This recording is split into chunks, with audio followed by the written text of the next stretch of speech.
السلام عليكم ورحمة الله تعالى وبركاته. أعوذ بالله من الشيطان الرجيم. بسم الله الرحمن الرحيم.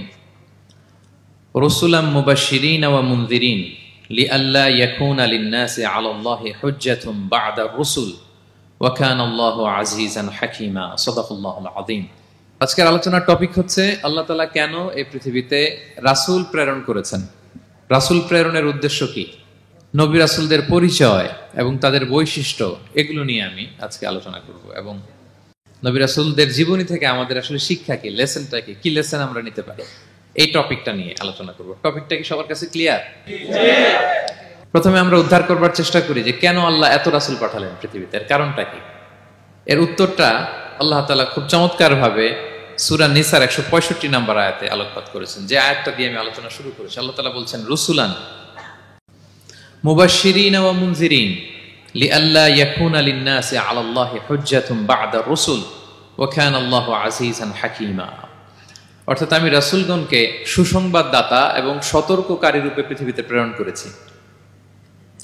আমি আবারও বলছি, আল্লাহ বলেন আমি এই পৃথিবীতে রাসূলদেরকে সুসংবাদদাতা এবং সতর্ককারী রূপে পৃথিবীতে প্রেরণ করেছি, যাতে করে রাসূল আগমনের পরে আল্লাহর বিরুদ্ধে মানুষের আর কোনো অজুহাত না থাকে। ওয়া কানা আল্লাহু আজিজান হাকীমা। আর আল্লাহ তাআলা তিনি হচ্ছেন পরাক্রমশালী এবং মহাপ্রজ্ঞাময়। তাহলে উদ্দেশ্য আল্লাহ তাআলা ক্লিয়ার করলেন, কেন তিনি রাসূল পাঠালেন, যাতে মানুষের অজুহাত না থাকে।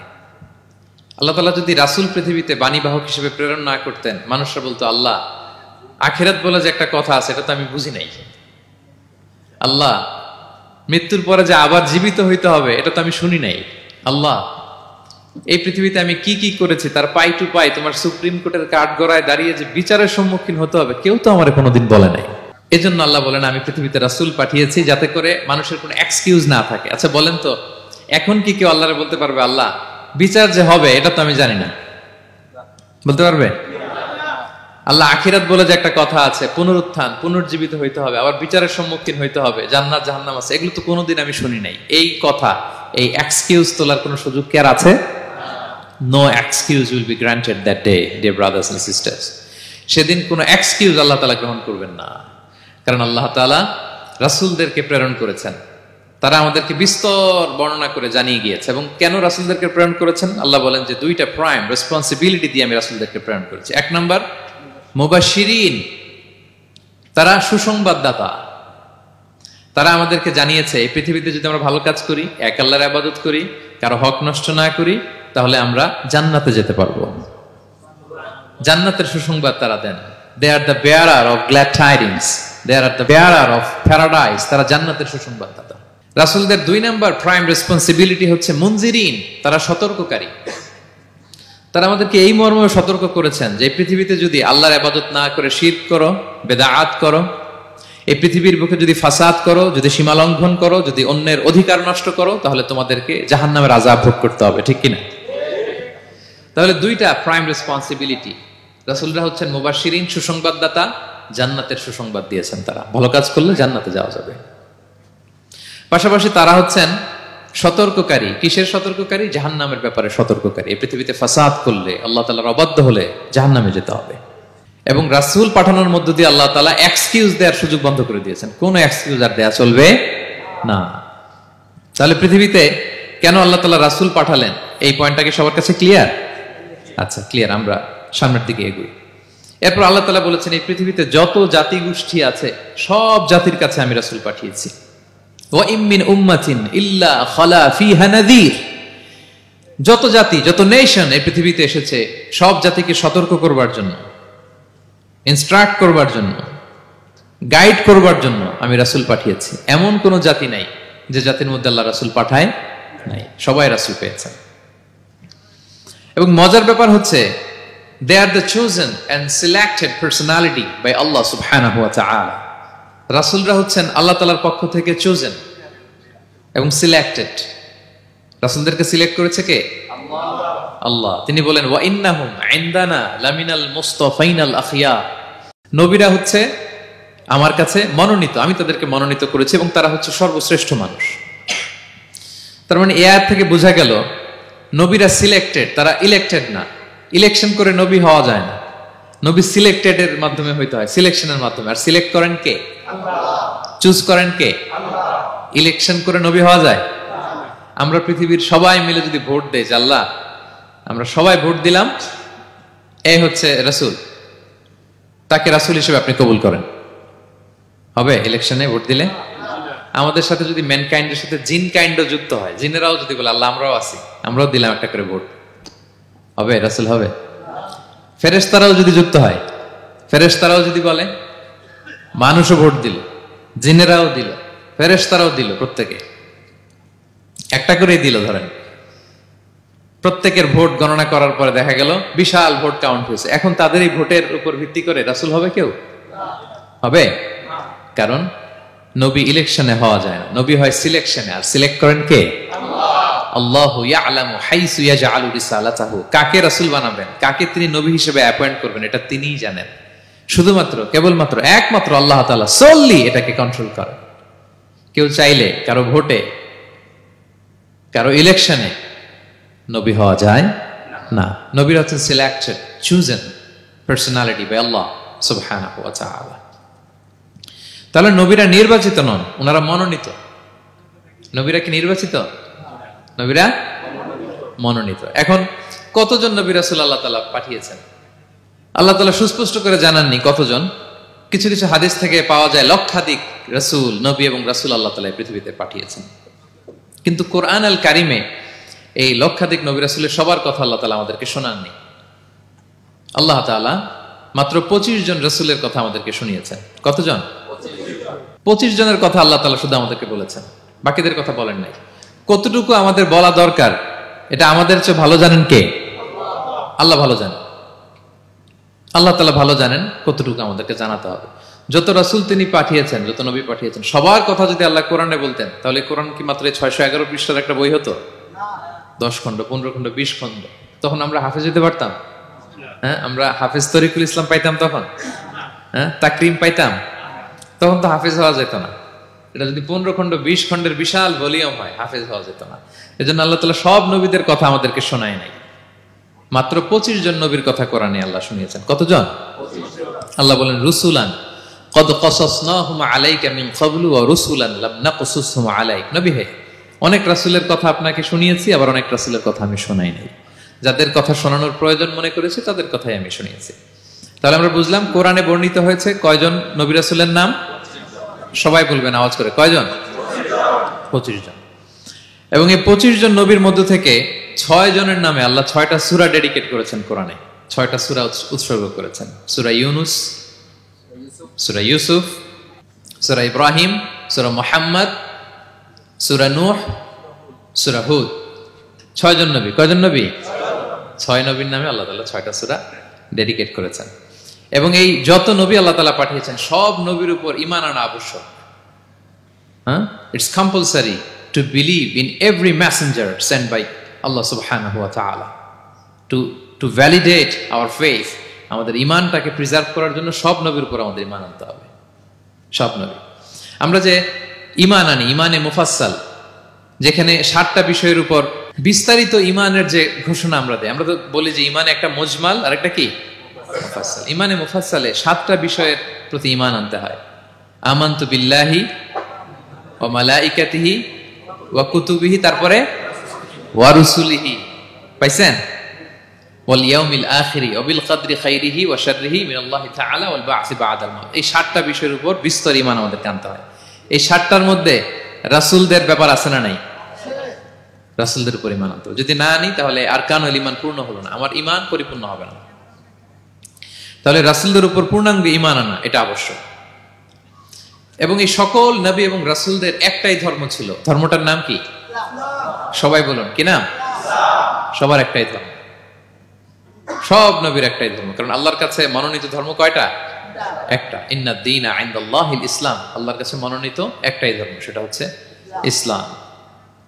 এই যে ইহুদি বলে, নাসারা বলে, এগুলো ধর্ম না, এগুলো বংশ, গোষ্ঠী, জাতির নাম অনুসারে নামকরণ করা হয়েছে। যেমন নাসারা এসেছে, ঈসা আলাইহিস সালামের মা মারিয়াম ফিলিস্তিনের নাসিরিয়া শহরে জন্মগ্রহণ করেছেন। নাসিরিয়া, ওইখান থেকে আসছে নাসারা। ইয়াকুব আলাইহিস সালামের 10 ছেলে, এই 10 ছেলের মধ্যে থেকে এক ছেলের নাম হচ্ছে ইয়াহুদা। এই ইয়াহুদা থেকে এসেছে ইহুদি। কিন্তু সব নবীর ধর্ম একটা। আওয়াজ করে বলুন তো সবাই, সেটা কি? ইসলাম। সবার ধর্ম একটা ছিল ইসলাম। বিষ্ণু ইসলাম বলেন ওয়াল আম্বিয়াউ ইখওয়াতুন লিআল্লাতিন, সেই বুখারীর বর্ণনা, নবীগণ হচ্ছে একে অন্যের বৈমাত্রেয় ভাইয়ের মতো। বৈমাত্রেয় ভাই মানে মা ভিন্ন কিন্তু বাবা এক, এরকম হয় না? ধরেন আমার বাবা যদি একাধিক বিয়ে করে, তো প্রত্যেক স্ত্রী গর্ভে যদি সন্তান আসে, তো আমরা সবাই তো ভাই, কি বলেন? কিন্তু মা ভিন্ন। মা কি? তবে বাবা এক। নবীদের দৃষ্টান্তটা এরকম, আল আম্বিয়া ও ইখওয়াতুন লিআল্লাত, নবীরা হচ্ছেন বৈমাত্রেয় ভাইয়ের মতো, তাদের মা ভিন্ন কিন্তু বাবা এক। বিষ্ণু ইসলাম বলেন উম্মাহাতুহুম শাত্তা ওয়া দীনুহুম ওয়াহিদ, তাদের শরীয়ত, তাদের বিধিবিধান এটা ভিন্ন ভিন্ন কিন্তু তাদের দিন কি? এক, সেটা হচ্ছে ইসলাম। সকল নবীর ধর্মের নাম হচ্ছে ইসলাম। যেমন ইব্রাহিম আলাইহিস সালামের ব্যাপারে আল্লাহ তাআলা বলেন মা কানা ইব্রাহিমু ইয়াহুদিয়ান ওয়ালা নাসরানিয়ান ওয়ালাকিন কানা হানিফাম মুসলিমা ওয়া মা কানা মিনাল মুশরিকিন।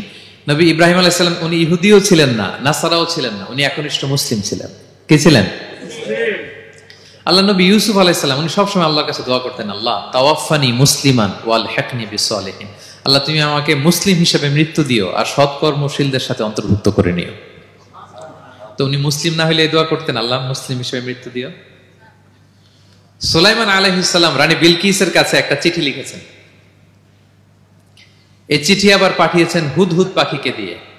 হুদহুদ পাখি ঠোঁটে করে এটা কামড় দিয়ে নিয়ে বিলকিসের রাজপ্রাসাদের ভেন্টিলেশনের ভিতর দিয়ে ঢুকে, বিলকিস লাঞ্চ করে বিশ্রাম নিতেছিল, এর বুকের উপরে চিঠিটা রেখে ফুরুত করে উড়াল দিছে হুদহুদ। খুলে দেখে অদ্ভুত এক চিঠি, ইন্নাহু মিন সুলাইমান ওয়া ইন্নাহু বিসমিল্লাহির রহমানির রহিম। তো বিলকিসকে উদ্দেশ্য করে সাল্লাল্লাহু আলাইহি ওয়াসাল্লাম বলেছিলেন আল্লাহ তাআলু আলাইয়া ওয়াতুনি মুসলিমিন, বিলকিস অবাধ্য হয়ো না, বাড়াবাড়ি করো না, মুসলিম হয়ে আমার কাছে ফিরে আসো। কোন নবী বলছেন? তো উনি যদি মুসলিম না হতেন, উনি মুসলিম হওয়ার আহ্বান করতেন? প্রিয় ভাইরা, তাহলে সব নবীর ধর্ম একটা, সেটা কি? ইসলাম। সব নবী একই ধর্মের অনুসারী ছিলেন। এ পর্যায়ে আমরা কমন প্রফিটিক ফিচার্স, 10টা কমন ফিচার আছে যেটা সব নবীদের ক্ষেত্রে প্রযোজ্য।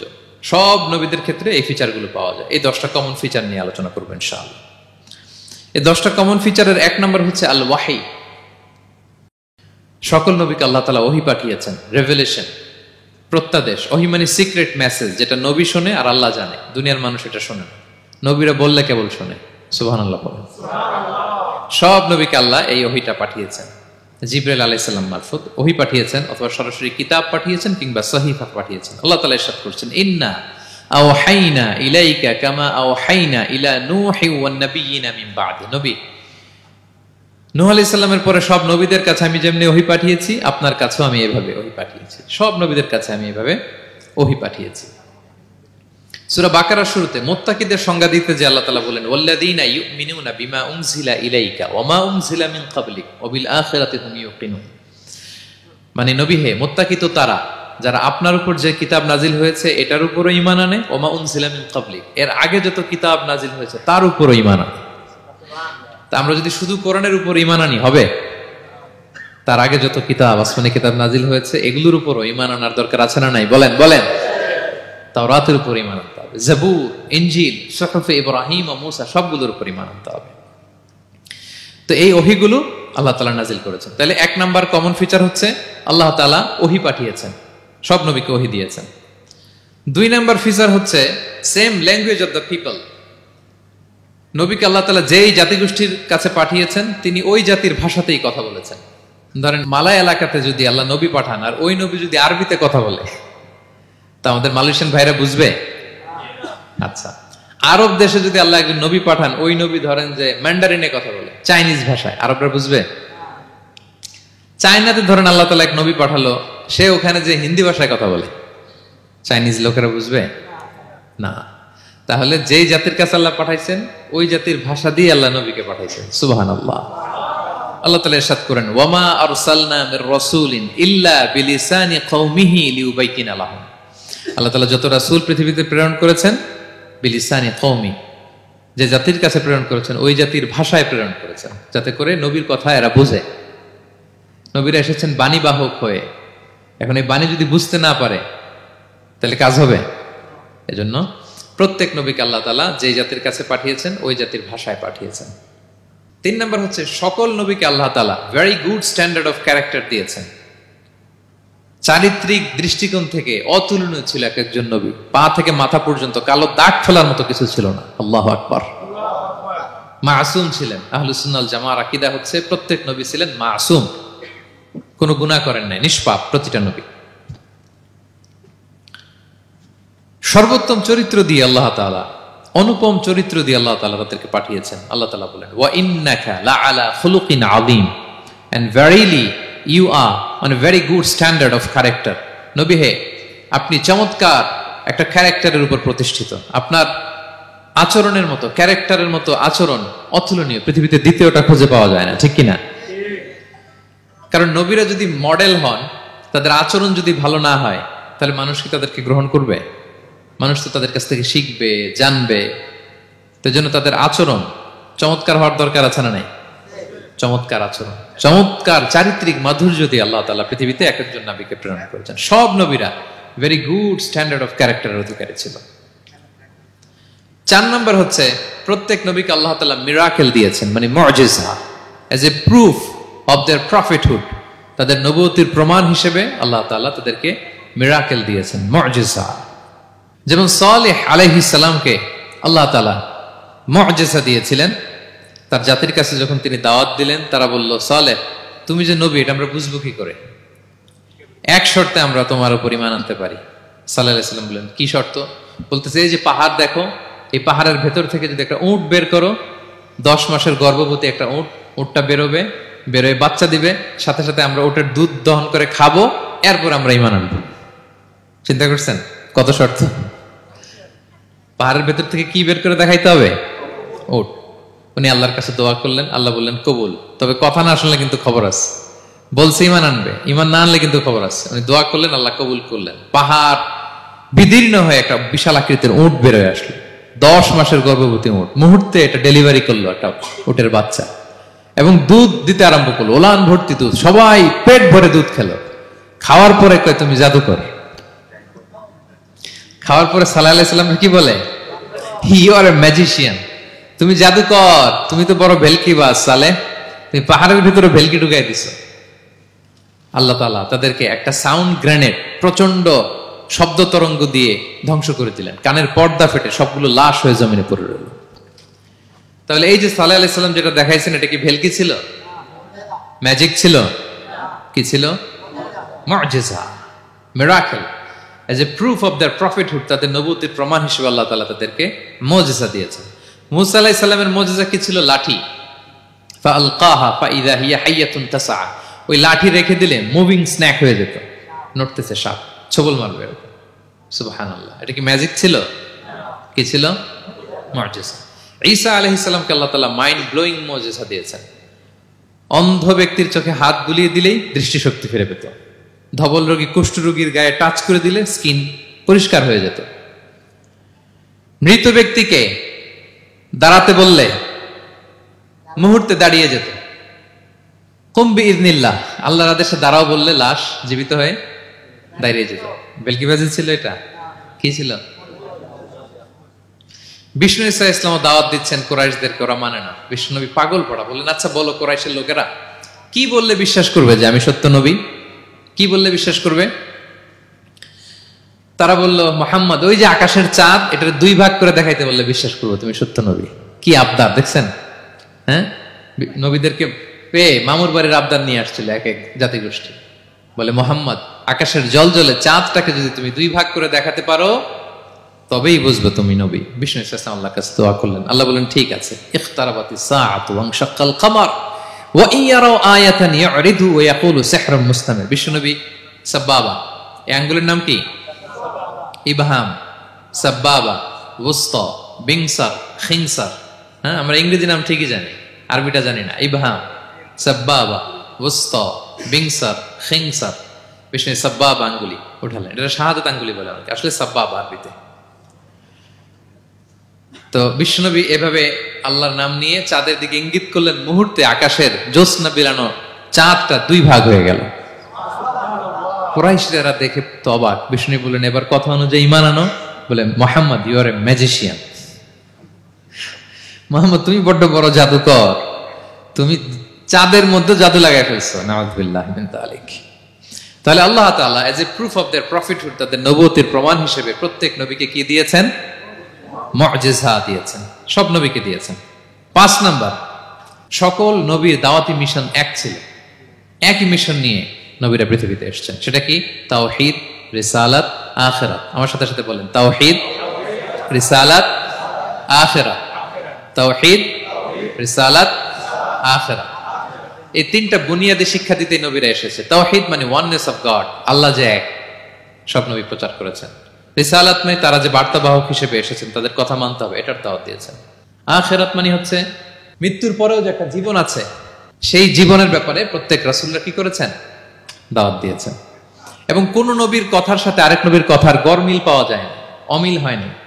আচ্ছা বলেন তো, কখনো কি হয়েছে কোন এক নবী এসে বলছে যে মৃত্যুর পরে একটা জীবন আছে, আরেক নবী এসে বলছে না, মনে হয় নাও থাকতে পারে? বলছে? এক নবী এসে বলছে আমাদের স্রষ্টা আল্লাহ তাআলা তিনি একজন, আরেকজন বলছে না, একজন না, 2-3 জন হইতে পারে। এক নবী এসে বলছে ভালো করলে জান্নাত, খারাপ করলে জাহান্নাম, আরেক নবী এসে বলছে না, জান্নাত জাহান্নাম বলতে কিছু নাই। হইছে? হইছে? কোন নবীর কথার সাথে কোন নবীর কথার কোনো বৈপরীত্য নাই, কারণ প্রত্যেক নবীরা মন গড়া কিছু বলতেন না। ওমা ইয়ান্তিকু আনিল হাওয়া ইন হুয়া ইল্লা ওয়াহয়ুন ইউহা। নবীরা কথা বলতেন একটা হেডকোয়ার্টার থেকে তথ্য পেয়ে। ওই হেডকোয়ার্টারটা কার? আল্লাহ। ওই হেডকোয়ার্টার থেকে যে ইনফরমেশন আসতো সেটার আলোকে নবীরা কথা বলতেন, বানিয়ে কিছু বলতেন না। সব নবীরা দাওয়াত দিয়েছেন, ইয়া কওমি ইবুদুল্লাহ মা লাকুম মিন ইলাহিন গায়রু। হে আমার জাতির লোকেরা, এক আল্লাহর ইবাদত করো, আল্লাহ ছাড়া অন্য কারো ইবাদত করো না। সব নবীরা বলেছেন ইন্নী লাকুম রাসূলুন আমিন, নিশ্চয় আমি তোমাদের কাছে বিশ্বস্ত রাসূল হিসেবে প্রেরিত হয়েছি। সব নবীরা বলেছেন ইয়াউমা লা তামলিকু নাফসুন লিনাফসিন শাইআ ওয়াল আমরু ইয়াউমা ইযিল লিল্লাহ। এমন এক দিনের মুখোমুখি হতে হবে কেউ কারো উপকার করতে পারবে না। নেতা কর্মীর উপকারে আসবে না, কর্মী নেতার উপকারে আসবে না, পীর সাহেব মুরিদের উপকারে আসবে না, মুরিদ পীর সাহেবের উপকারে আসবে না, হাজবেন্ড ওয়াইফের কিছু করতে পারবে না, ওয়াইফ হাজবেন্ডকে কিছু করে দিতে পারবে না। দিনটা বড্ড ভয়ঙ্কর। সব নবীর এই তিনটা দাওয়াত দিয়েছেন, তাওহীদ, রিসালাত, আখিরাত। তার মানে সব নবীর দাওয়াতি মিশন এক, এক অভিন্ন দাওয়াতি মিশন নিয়ে তারা পৃথিবীতে এসেছেন। 6 নাম্বার, এই পৃথিবীতে যত রাসূল এসেছে, নবী এসেছে, তারা প্রত্যেকে মানুষ ছিলেন। কি ছিলেন? নাকি জিন ছিল? ফেরেশতা? প্রেরিত সব নবীরা কি ছিল? মানুষ ছিল। মক্কার কুরাইশরা বলতো মা লিহাযা রাসূলি ইয়াকুলু আত-তাআমা ওয়া ইয়ামশি ফিল আসওয়াক। ব্যাপার কি, মুহাম্মদ আবার কেমনে রাসূল হয়? আমরাও বাজারে যাই, উনিও যায়, আমরাও বিয়ে করি, উনিও বিয়ে করে, আমাদেরকে মারলে কাটলে লাল রক্ত, ওনার রক্ত বের হয়। তো তারা চাচ্ছিল, তারা বলতেছিল যে মানুষ না দিয়ে আল্লাহ যদি ফেরেশতা পাঠাইতো নবী হিসেবে, তাইলে না ভালো হইতো। তালবাহান, এটার কি বলে? ফেরেশতা পাঠালে কি বলতো জানেন? ফেরেশতা পাঠালে বলতো ফেরেশতাদের তো ক্ষুধা লাগে না, এরা বুঝবে কি আমাদের কষ্ট? ফেরেশতাদের তো জৈবিক চাহিদা নাই, এরা কেমনে বুঝবে? ফেরেশতাদের তো খারাপ কাজ করার প্রবণতা, টেন্ডেন্সি নাই। আমাদের যে কষ্ট, দুঃখ, ফিলিং, সেটা তো ফেরেশতারা বুঝে না। ফেরেশতারা কেমনে আমাদের নবী হয়, এটা বলতো, ঠিক কিনা?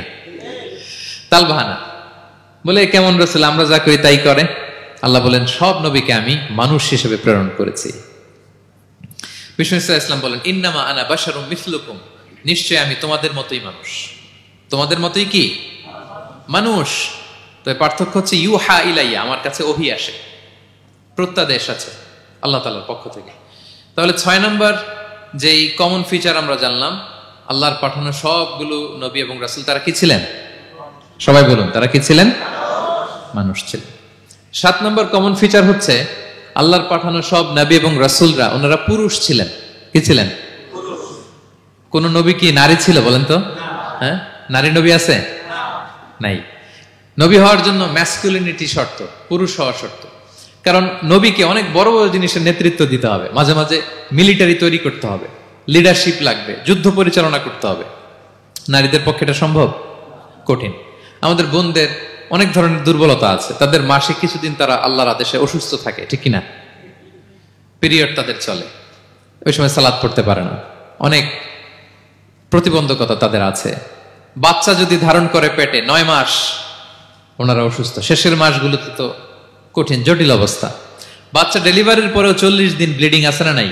তাহলে অনেক ধরনের জটিলতা আল্লাহ তাআলা ওনাদের দিয়েছেন। এজন্য আল্লাহ তাআলা নবুয়তের গুরু দায়িত্ব, এটার জন্য আল্লাহ তাআলা পুরুষদেরকে সিলেক্ট করেছেন। আলহামদুলিল্লাহ বলেন। তাহলে যত নবী এবং রাসূল পৃথিবীতে এসেছিল ওনারা পুরুষ ছিল। আল্লাহ বলেন, ওয়ামা আরসালনা মিন ক্বাবলিকা ইল্লা রিজালান নূহি ইলাইহিম। নবী হে মুহাম্মদ, আপনার আগে যত নবী এবং রাসূলকে আমি পৃথিবীতে প্রেরণ করেছি তাদেরকে পুরুষ হিসেবে প্রেরণ করেছি, কোন নারীকে আমি নবুয়তের মর্যাদা দেই নাই। 8 নাম্বার, প্রত্যেক নবীকে আল্লাহ তাআলা একটা গ্রুমিং, একটা ট্রেনিং সেশনের মধ্য দিয়ে নিয়েছেন। সেটা কি? সেটা হচ্ছে সবাইকে আল্লাহ তাআলা শেফার্ড হিসেবে কাজ দিয়েছিলেন, রাখাল হিসেবে। পৃথিবীর সব নবীরা ছাগল চড়াতেন, সব, আদম আলাইহিস সালাম থেকে শুরু করে বিষ্ণু ইসা ইসলাম পর্যন্ত। সুবহানাল্লাহ পড়বেন না? বিষ্ণু ইসা ইসলাম বলেন, মা বাআসাল্লাহু নাবিয়্যান ইল্লা রাআল গানাম। আল্লাহ এমন কোন নবী পাঠায় নাই যেই নবী ছাগল চড়ায় নাই, সব নবী। সাহাবার অবাক হয়ে বললেন, ওয়া আনতা ইয়া রাসূলুল্লাহ, হে নবী আপনিও ছাগল চড়িয়েছেন? বিষ্ণু বললেন, হ্যাঁ, আমি তো অল্প কিছু পারিশ্রমিকের বিনিময়ে মক্কার লোকদের ছাগল চড়িয়ে দিতাম। সুবহানাল্লাহ। কেন সব নবীকে দিয়ে আল্লাহ ছাগল চড়ালেন? এই ট্রেনিং সেশন, গ্রুমিং সেশন কেন? কারণ ছাগলকে একসাথে বসানো কঠিন। ছাগল একটু কি বলবো, একটু টেরা টাইপের প্রাণী, কথা শুনতে চায় না। ধরেন যে সারা সপ্তাহ আপনি খুব ব্যস্ত, একদিন সুযোগ পাইছেন সপ্তাহে যে আজকে আমি ফ্রি আছি, যাই পুকুরে যাই, আমিও গোসল করি, ছাগলটারও গোসল করাই। এটা ধরে যদি এখন পুকুরের দিকে টান দেন, কি করবে? পা দুইটা এমন শক্ত করে মাটিতে ধরে রাখবে, আপনি যত টানবেন ওর ঘাড়ের চামড়া ছিঁড়ে যাচ্ছে, তারপরেও আসে না। এরপর ছাগলগুলোর একসাথে রাখা কঠিন, একটা নেচে ওদিকে যায়, আরেকটা লাফ দেয় এদিকে, আরেকটা ওইদিকে। এদেরকে যদি কেউ একত্রিত করতে পারে তাহলে এই জাতিকে, মানব জাতিকে একত্রিত করা তার জন্য একেবারে সহজ, পানি ভাত, ঠিক কিনা? এজন্য আল্লাহ এই মানব গোষ্ঠীর উপর লিডারশিপ কায়েমের আগে ছাগল চড়িয়েছেন। এবং যারা মরুভূমিতে ছাগল চড়ায়, যে শেফার্ড গুলো, যেই রাখালগুলো, তাদের অনেক শক্তিশালী হইতে হয়। গায়ে শক্তি না থাকলে ছাগল চড়ানো যায় না, কিন্তু লাঠি নিয়ে হই হই করে পিছনে দৌড়াইতে হয়, নেকড়ের ছোবল থেকে ছাগলগুলোকে রক্ষা করতে হয়, বাঘ নেকড়ে এগুলো থেকে বাঁচাইতে হয়। তার মানে এটা করার মধ্য দিয়ে এই জাতিকে কিভাবে জাহান্নামের আগুন থেকে বাঁচাবে নবীদের ওই ট্রেনিং হয়ে যায়। সুবহানাল্লাহ। ছাগল এদিক ওদিক দৌড়াতে থাকে, এদেরকে যেমনি একত্রিত করতে হবে, নবীদের কাজও হচ্ছে মানব গোষ্ঠীকে ইউনাইটেড করা, একত্রিত করা। এজন্য আল্লাহ তাআলা মা বাআসাল্লাহু নাবিয়্যান ইল্লা রাআল গানাম, এই পৃথিবীতে এমন কোন নবী পাঠান নাই যেই নবীকে দিয়ে আল্লাহ তাআলা ছাগল চড়ান নাই। সব নবীর মধ্যে এটা কমন। 8 নম্বর পয়েন্ট। 9 নম্বর পয়েন্ট হচ্ছে enmity from their own people. যত নবী দাওয়াত নিয়ে আসছে তারা চ্যালেঞ্জের মুখোমুখি হয়েছেন, শত্রুতার মুখোমুখি হয়েছেন। কেউ ওনাদের জন্য রেড কার্পেট রিসেপশন দেয় নাই। নবীদের পথ ছিল বড় পিচ্ছিল, এটা কুসুমাস্তীর্ণ ছিল না, কণ্টকাকীর্ণ। কেউই সহজে মেনে নেয় নাই। দাওয়াত দিছে তো রিজেক্ট, সবাই প্রত্যাখ্যান করেছে, সবাই প্রত্যাখ্যান করেছে। এটা কমন ছিল, প্রত্যেক নবীকে এটা মুখোমুখি হতে হয়েছে। Mockery, vulgarism, operation, mental torture, physical torture and what not, সব ধরনের। ইভেন অনেক নবীকে হত্যা করা হয়েছে দিনের দাওয়াতের কারণে।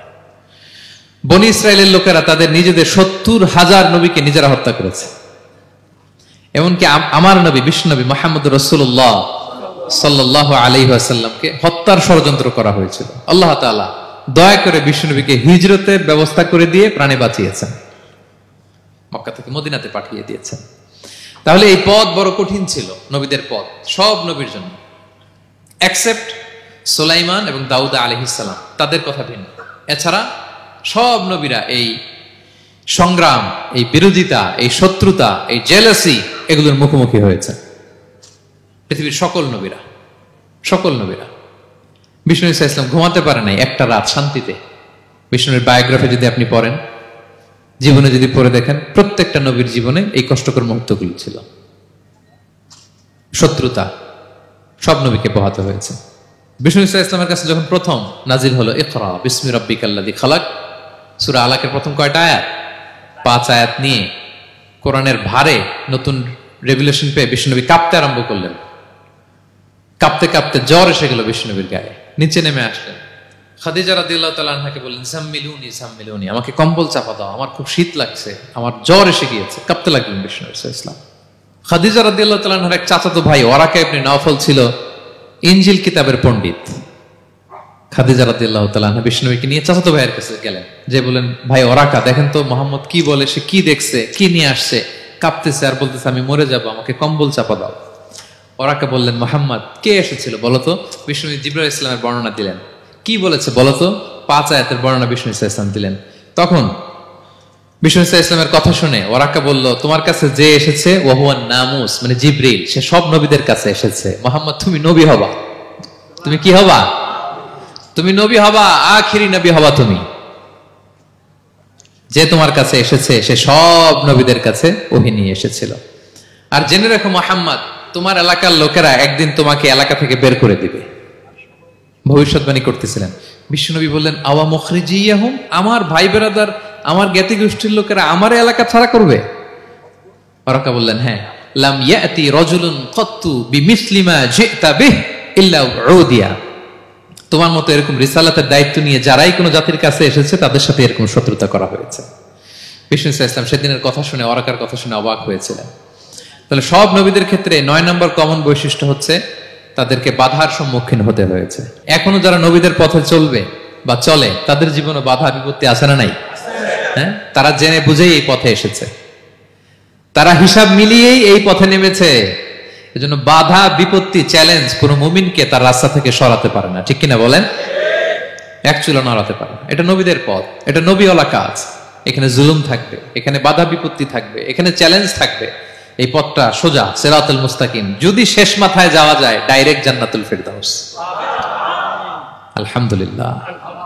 তাহলে সব নবীরা বাধার সম্মুখীন হয়েছে। 9টা কমন ফিচার গেল।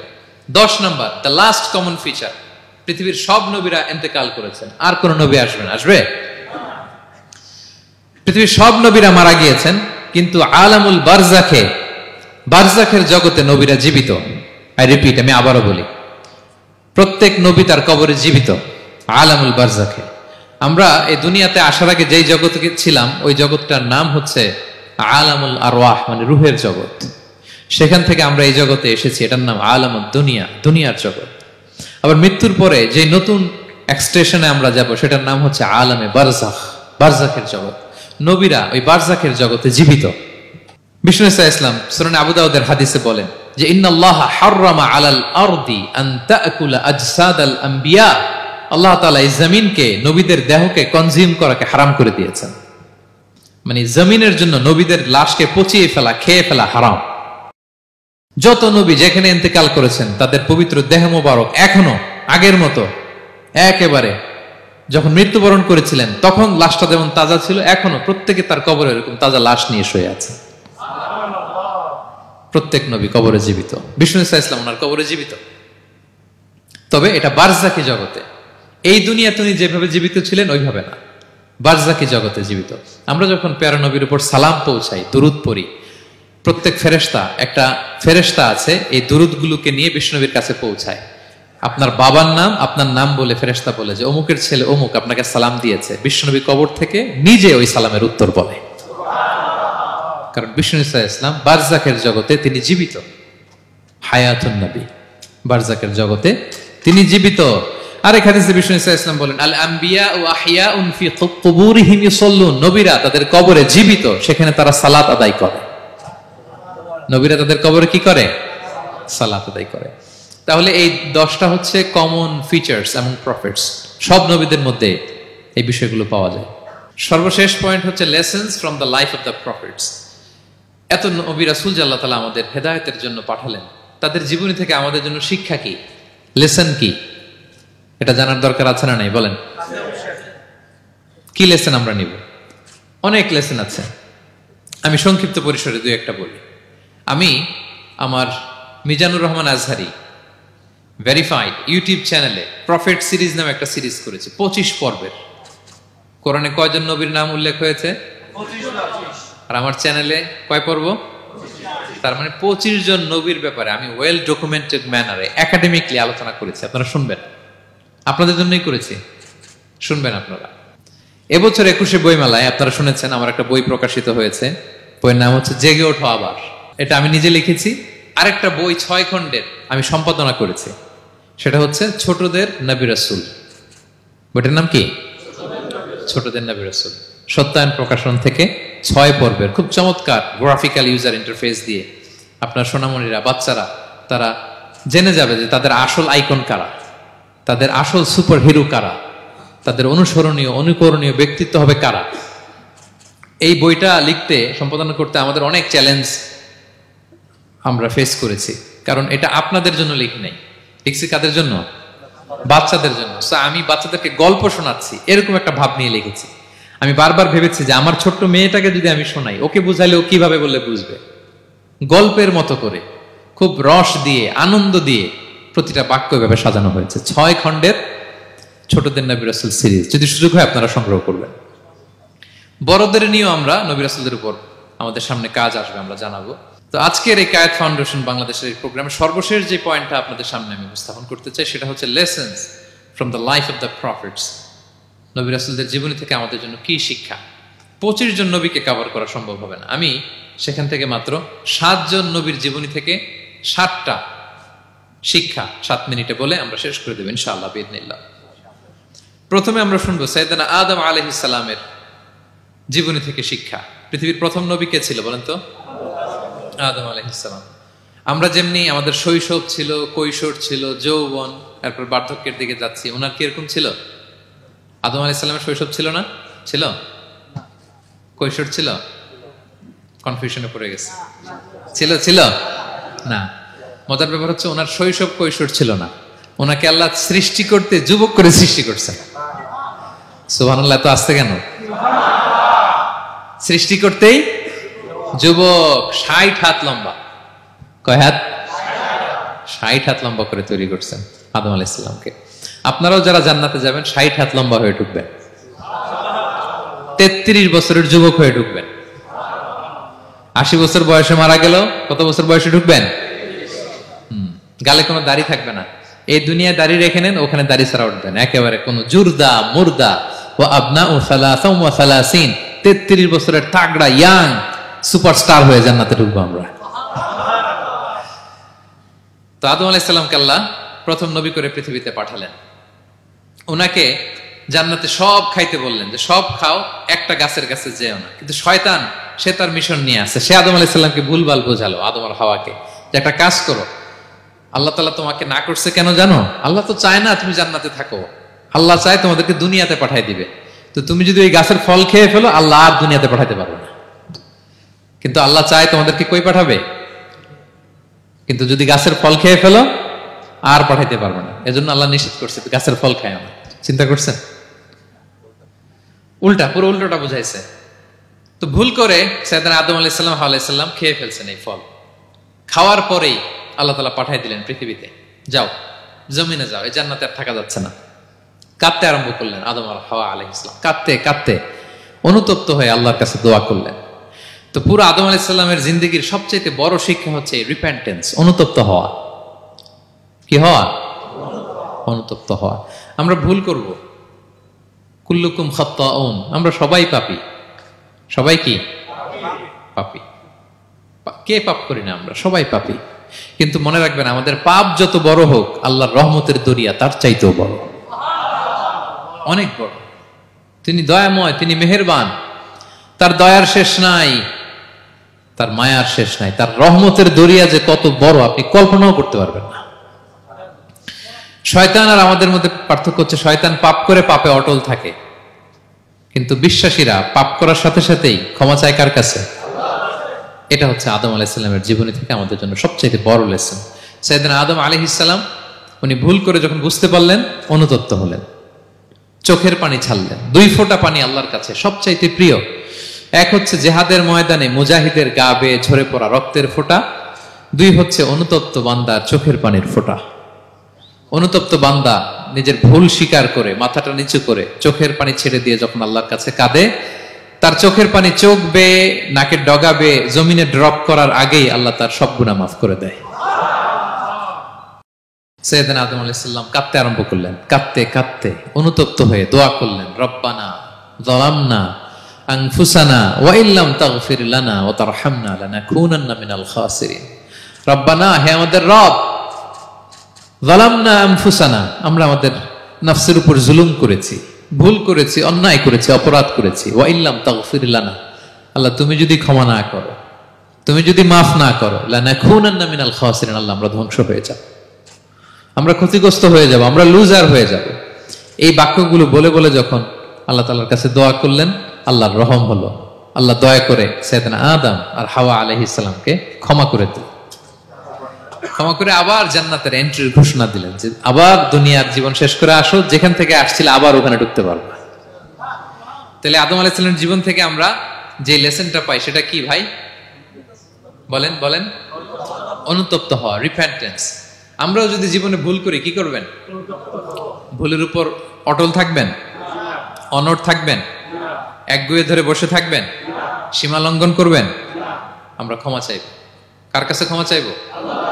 ক্ষমা দেওয়ার জন্য তিনি বসে থাকেন। শেষ রাতে আল্লাহ প্রথম আসমানে চলে আসেন। প্রথম আসমানে এসে ডাকতে থাকেন, আলা মিন মুস্তাগফিরিন আগফির আলা, কে ক্ষমা চাবা? কে পাপ করেছে, জুলুম করেছে, বলো, আমি ক্ষমা দেওয়ার জন্য আসছি। আলা মিন মুস্তারজিকিন আরযুক আলা, কার রিজিকের দরকার, কার চাকরি নাই, কার ব্যবসা মন্দা, আমার কাছে চাও, আমি আল্লাহ বাড়িয়ে দেব। কার কি লাগবে বল, আমি দেব। আল্লাহ তাআলা দেওয়ার জন্য আসছে, আমি নেয়ার জন্য উঠতে পারি না। আমরা যেন আল্লাহ তাআলার কাছে চাই বেশি বেশি, এবং ভুল করলে যেন আমরা অনুতপ্ত হই। ভুল করলে আমরা কি হব? সাইয়েদনা আদম আলাইহিস সালামের জীবন থেকে আমরা এটা শিখলাম। 2 নম্বরে সাইয়েদনা নূহ আলাইহিস সালামের লাইফ থেকে আমরা কি শিখি? ওনার লাইফ থেকে আমরা শিখি হচ্ছে কনসিস্টেন্সি, মানে লেগে থাকা। ভালো কাজের জন্য কি করা? লেগে থাকা। উনি 950 বছর দাওয়াত দিয়েছিলেন ওনার জাতিকে। কয় বছর বলেন তো? 950 বছরের দাওয়াতি কার্যক্রমের ফলে উনি ফলোয়ার জোটাইতে পারছেন কয়জন জানেন? 80 জন। কয়জন? এরাই আমাদের পূর্বপুরুষ। আমরা পৃথিবীর সবাই কিন্তু এদেরই নাতিপুতি। এই 80 জনকে নিয়ে উনি নৌকার উপর উঠছিলেন, কিস্তির উপর, আর বাকিটা তো মহাপ্লাবন দিয়ে আল্লাহ ধ্বংস করে দিয়েছেন। ওই 80 জন আবার জমিনে এসে জমিন আবাদ করা শুরু হলো, ওখান থেকে পৃথিবীর সকল মানুষ। সুবহানাল্লাহ। উনি বলেন, ক্বালা রাব্বি ইন্নী দাআউতু কওমি লাইলান ওয়া নাহারা, আল্লাহ আমি দিন রাত এক করে আমার জাতি গোষ্ঠীকে দাওয়াত দিয়েছি। ফালাম ইয়াজিদহুম দুআই ইল্লা ফিরারা, কিন্তু আমারে দেখলে লোকগুলো ভেগে ভেগে যায়। আর কি করে? আমার কথা যেন শুনতে না হয়, এরা কানে আঙ্গুল দিয়ে রাখে আর মুখে কাপড় পেঁচিয়ে রাখে। নূহ আলাইহিস সালাম তারপরও থামতেন না, কন্টিনিউয়াস দাওয়াতি কাজ। লোকজন নূহ আলাইহিস সালামকে পিটিয়ে আধামরা করে কাঁথা দিয়ে পেঁচিয়ে পাহাড়ে রেখে আসতেন। ওইখান থেকে এসে নূহ আলাইহিস সালাম আবার দাওয়াত দিতে শুরু করতেন। What a consistency! কিভাবে লেগেছিলেন! 950 বছর তিনি দাওয়াত দিয়েছেন, মাত্র 80 জন ফলোয়ার হয়েছিল। তাহলে আমরা অল্প দাওয়াতি কাজ করেই আমরা হতাশ হয়ে যাই। হায় রে, আমার কথা শুনলো না, হায় রে আমার কথা পৌঁছাইলো না, হায় রে আমার কাছে এসে কেউ মুসলিম হইল না, হায় রে আমার কথা। অস্থির। আপনার কাজ হচ্ছে পৌঁছে দেওয়া, আপনার কাজ হচ্ছে কোরআনের কথা মানুষকে বলা। এটা দিয়ে কতটুকু কি হবে এটার ফয়সালা কার? তাহলে নূহ আলাইহিস সালামের জীবনী থেকে আমাদের শিক্ষা হচ্ছে কনসিস্টেন্সি। 950 বছর উনি লাগাতার দাওয়াত দিয়েছেন, থামে নাই, হতাশ হয় নাই, হাল ছাড়ে নাই। নবীরা কখনো হাল ছাড়ে না। সুবহানাল্লাহ পড়েন। 3 নাম্বার, ইব্রাহিম আলাইহিস সালামের জীবনী থেকে আমাদের জন্য শিক্ষা হচ্ছে ওবিডিয়েন্স, আনুগত্য। কি করে আল্লাহ তাআলার কাছে আনুগত্য করতে হয়। আল্লাহু আকবার। আমি মনে হয় 1 ঘন্টার উপরে আলোচনা করেছি আমার প্রফেট সিরিজ ইব্রাহিম আলাইহিস সালামের জীবনী নিয়ে। ওনার পুরো জীবনটা, আল্লাহ কোনো কিছু বলতে দেরি, আল্লাহর আদেশের সামনে মাথা পেতে দিতে ইব্রাহিম আলাইহিস সালামের দেরি হয়নি। আল্লাহ বলছেন আসলিম, ওয়া ইয ক্বালা রাব্বুহু আসলিম ক্বালা আসলামতু লিরাব্বিল আলামিন। হে ইব্রাহিম সারেন্ডার, কই সারেন্ডার। সুবহানাল্লাহ। ইব্রাহিম আনুগত্য করো, আল্লাহ আনুগত্য করছি।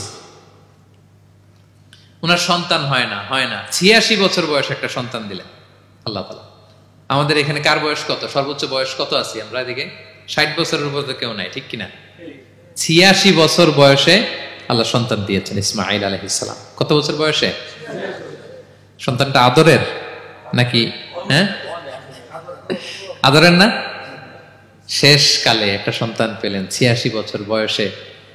ইব্রাহিম আর হাজেরার ঘরকে উজাড় করে ফুটফুটে এক সন্তান ইসমাঈল আলাইহিস সালাম আসলেন।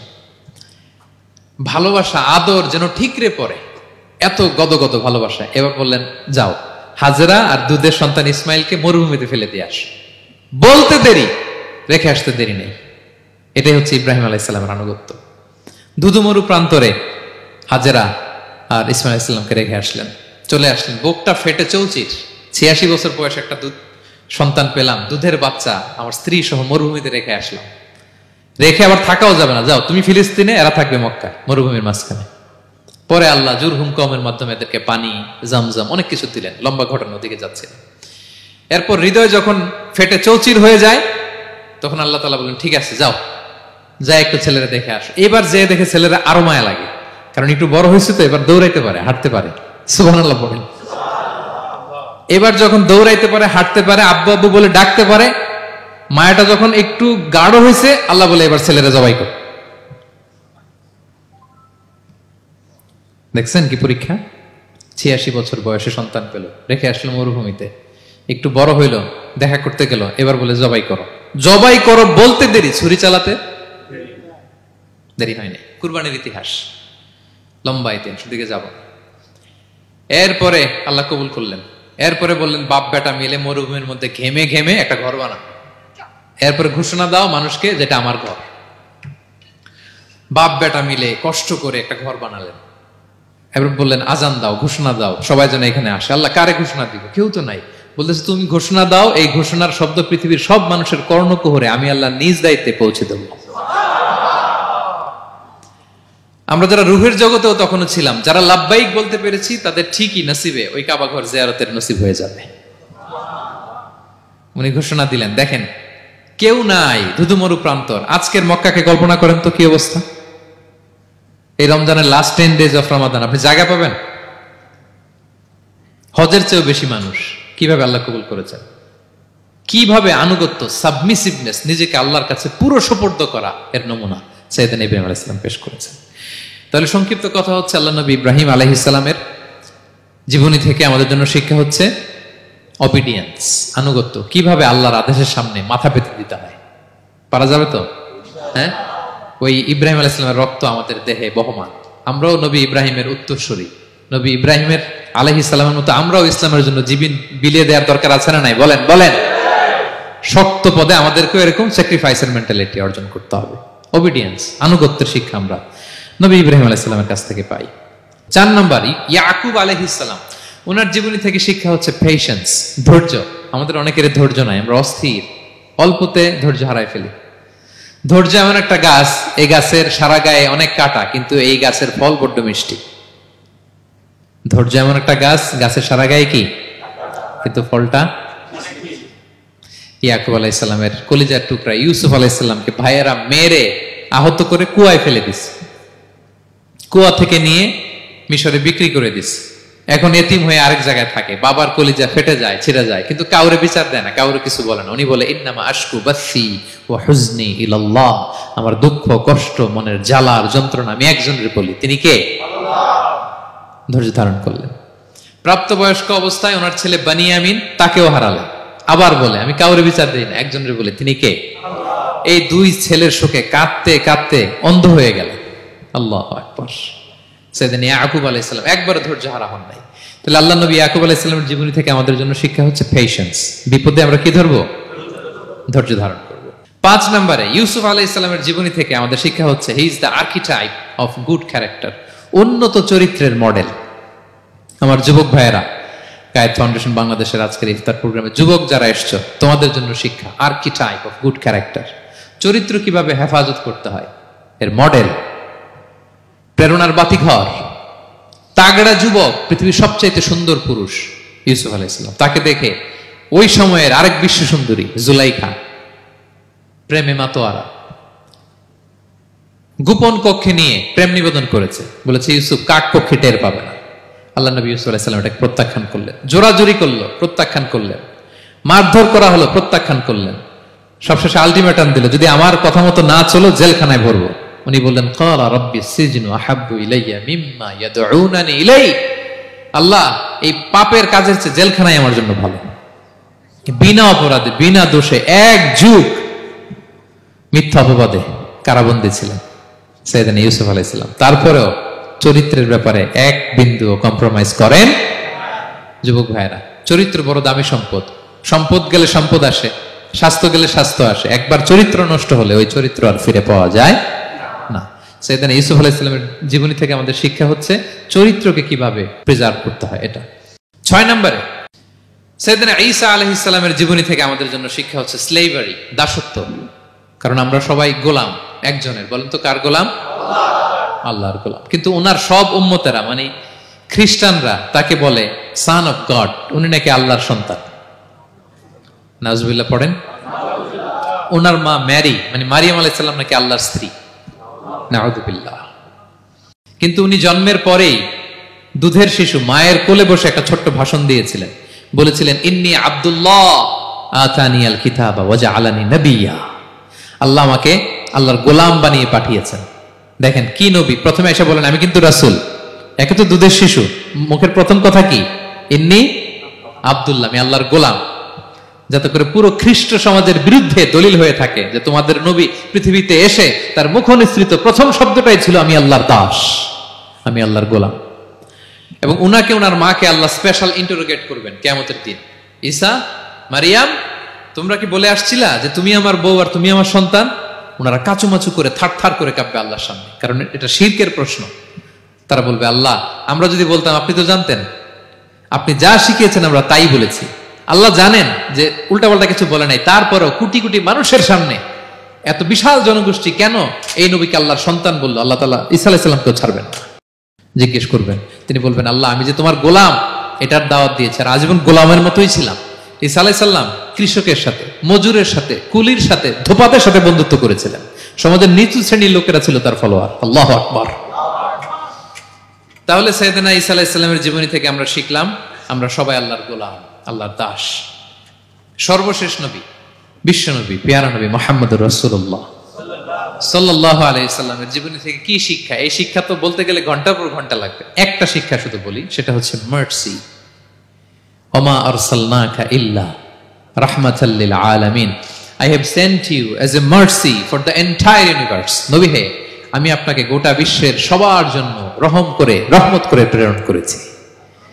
তিনি মানুষের জন্য রহমত, তিনি প্রাণীর জন্য রহমত, তিনি পাখির জন্য রহমত, তিনি স্ত্রীদের জন্য রহমত, তিনি উম্মতের জন্য রহমত, তিনি তার ফলোয়ার সাহাবীদের জন্য রহমত। ঠিক কিনা? তিনি কত রহমতের নবী ছিলেন? বিষ্ণু ইসলাম কতটা রহমতের নবী ছিলেন? ছোট্ট একটা উদাহরণ দিয়ে শেষ করি। বিষ্ণু ইসলাম বলেন লিকুল্লি নাবিয়িন দাওয়া মুস্তাজাবা।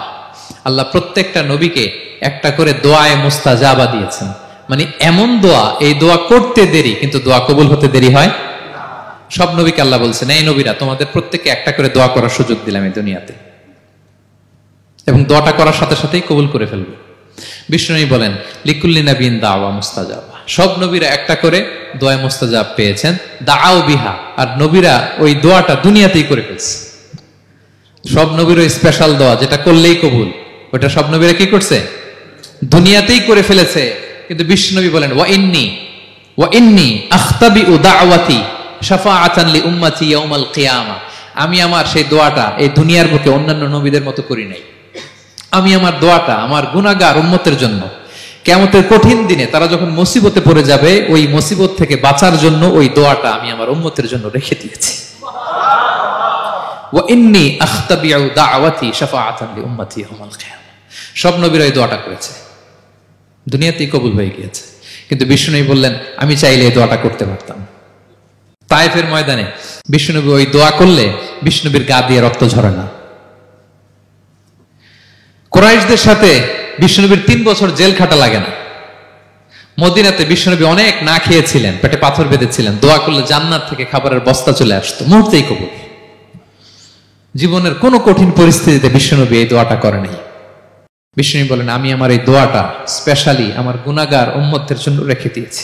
কিয়ামতের কঠিন ময়দানে আমার গুনাহগার উম্মত যখন বিপদে পড়ে যাবে, তাদেরকে ওই বিপদ থেকে বাঁচানোর জন্য ওই দোয়াটা আমি প্রিজার্ভ করে দিয়েছি। বিষ্ণু ইসলাম আমার জন্য এই দোয়াটা রেখে দিয়েছে। প্রিয় ভাইয়েরা, এই দোয়াটা আপনার জন্য রেখে দিয়েছেন। বিষ্ণু নবী দোয়াটা আমাদের জন্য রেখে দিয়েছেন। চাইলে এই দুনিয়াতে এই দোয়াটা করতে পারতেন, করেন নাই। সব নবীরা করে ফেলেছেন। এজন্য বিষ্ণু নবীকে বলা হয়েছে ওমা আরসালনাকা ইল্লা রাহমাতাল লিল আলামিন। নবী হে, I have sent you as a mercy for the entire universe. গোটা বিশ্বের জন্য আপনাকে আমি রহমত করে প্রেরণ করেছি। আপনি রহমতের নবী, আপনি দয়ার নবী, মায়ার নবী।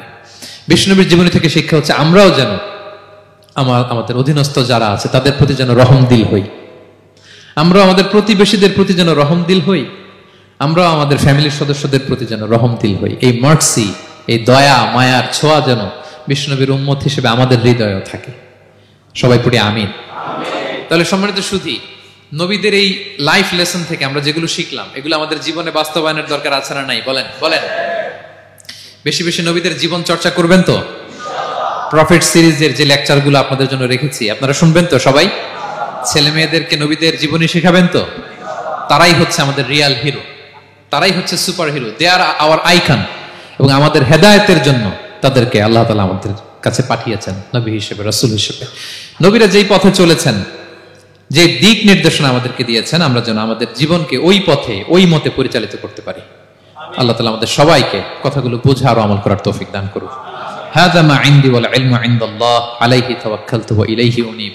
ওয়াসসালামু আলাইকুম ওয়া রাহমাতুল্লাহি তাআলা ওয়া বারাকাতুহু।